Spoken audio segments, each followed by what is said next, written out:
जय श्री राम, हर हर महादेव। इस वीडियो में हम बात करेंगे सावन माह में पड़ने वाली मंगला गौरी व्रत कथा के बारे में। मंगला गौरी का व्रत सावन सोमवार के अगले दिन यानी कि मंगलवार को रखा जाता है। मंगला गौरी का व्रत सुहागिन महिलाओं के लिए बेहद शुभ माना गया है।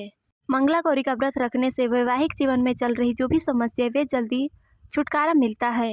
नेताओं के अनुसार इस व्रत को करने से पति की आयु लंबी होती है तथा हमारे कुंडली में जो भी ग्रह दोष है वे सभी मजबूत होते हैं और महादेव तथा माता पार्वती की कृपा हम पर सदैव बनी रहती है। इन महिलाएं मंगला गौरी का व्रत कर उनकी विधि विधान से पूजा अर्चना कर अपने पति की दीर्घायु की कामना करती है तथा अपने वैवाहिक जीवन को सुखमय बनाने के लिए माता पार्वती से आशीर्वाद प्राप्त करती है। जो भी महिलाएं किसी कारणवश मंगला गौरी का व्रत नहीं कर सक रही है कर सकती है तो वे माँ गौरी की पूजा अवश्य करें। 2024 में यानी कि इस साल मंगला गौरी का व्रत 23 जुलाई को रखा जाएगा। सावन माह का पहला मंगला गौरी व्रत होगा।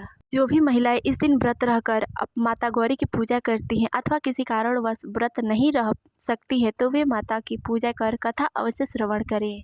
आइए अब हम मंगला गौरी व्रत कथा प्रारंभ करते हैं। पौराणिक कथाओं के अनुसार किसी शहर में धर्मपाल नामक व्यापारी व्यापार किया करता था। व्यापारी की पत्नी अत्यंत ही सुंदर थी तथा एक पतिव्रता नारी थी, लेकिन उस व्यापारी की कोई संतान नहीं थी। इसी बात से अक्सर वह चिंता में रहा करता था। कुछ समय बाद भगवान की कृपा से उसे एक पुत्र रत्न की प्राप्ति हुई, लेकिन वह अल्पायु था। व्यापारी के उस पुत्र को यह श्राप मिला था कि जब उसकी उम्र 16 वर्ष होगी तब उसकी मृत्यु किसी सांप के काटने से हो जाएगी, लेकिन संयोगवश उसकी शादी 16 वर्ष से पूर्व ही हो गई।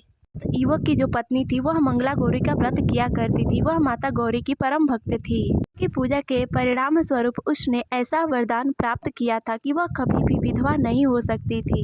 उसी के कारण उस व्यापारी के पुत्र की आयु 16 साल से आगे बढ़कर 100 साल तक हुई। यानी कि जो व्यापारी का पुत्र था अपनी पत्नी के माता भगवती के प्रति भक्ति व श्रद्धा को फलस्वरूप मिले हुए आशीर्वाद के कारण जीवित रहा। ये आयु अल्प आयु दीर्घायु में परिवर्तित हो गई। यही कारण है कि जो भी महिला इस दिन व्रत करती है उनके पति की आयु लंबी होती है। यह व्रत कोई भी महिला कर सकती है, चाहे वे शादीशुदा हो या जिनकी शादी नहीं हुई है वे भी इस व्रत को कर सकती है। कथाओं के अनुसार कथा सुनने के बाद सास व ननद को लड्डू दिया जाता है। अगर आपके घर में कहीं आप बाहर अकेले रह रही हैं और वहाँ सास ननद ना हो तो किसी भी अकेले बगल महिला को आप कोई भी कुछ भी मीठा दे सकती हैं।